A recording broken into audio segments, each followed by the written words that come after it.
talk about hiking and preventing injuries while you are hiking or during the season of hiking. So one of the more simplest thing to do, as we know that once we hike, there are a lot of micro tears that happens into the muscles, and which leads to soreness and could cause stiffness, especially the next day and then thereafter. So one way to prevent micro tears in our muscle is to stay hydrated. So as simple as it sounds, having water even before you feel thirsty has immense benefit that could prevent any kind of injuries in the first place, and dehydration could lead to a lot of muscle soreness and stiffness. So if you even got thirsty for a moment during your hiking time, that means you've left it for too late.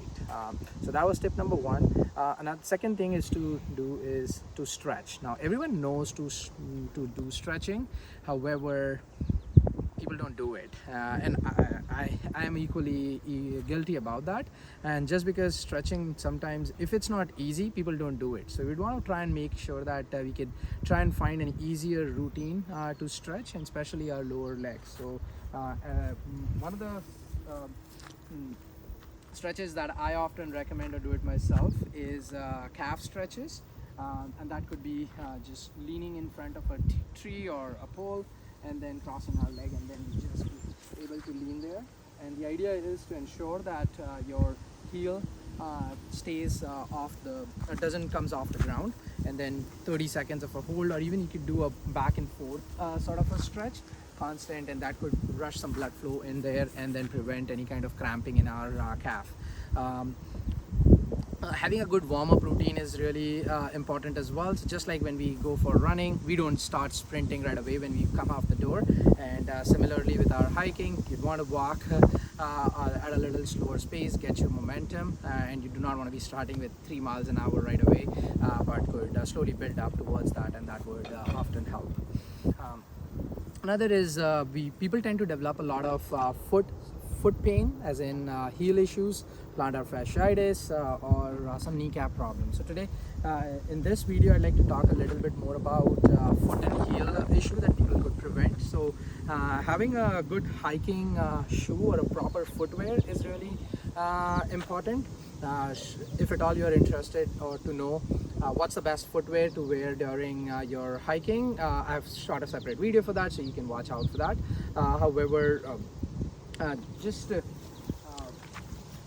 if you've got a place to sit, or even before, if you're camping and then doing a hiking, one of the easier things to do is to just let your foot go all the way down and then all the way back, just back and forth like that, and then drawing some circles. As easy as it may sound, it should give you some sort of a mild discomfort or a feeling of a stretch in front of your shin, and then as in when you come back, you should feel it in the back of your calf.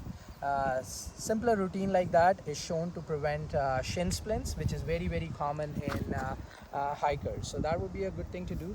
Another one is to splay your foot, or your toes, so as wide as you can, to get your toes wide spread out. I've worn my socks, so you may not be able to see it, but the idea is to have them widespread and then curl it. What you're doing is there are muscles around this area. You're trying to strengthen them. You're trying to move them. This actually prevents in developing any kind of plantar fasciitis. And then you also tend to build your arch. So once you've got that arch, you can rotate your body, and then you put a lot of stresses on those areas. So people who are flat-footed, for people who those type of foot, it tends to develop tends to help really well. So give those a try, these 4 or 5 things this hiking season, and let me know if there's help. We've got a few series of other hiking videos as well, so watch out for those as well. If at all you're dealing with some top of the knee pain, then watch out for the next video.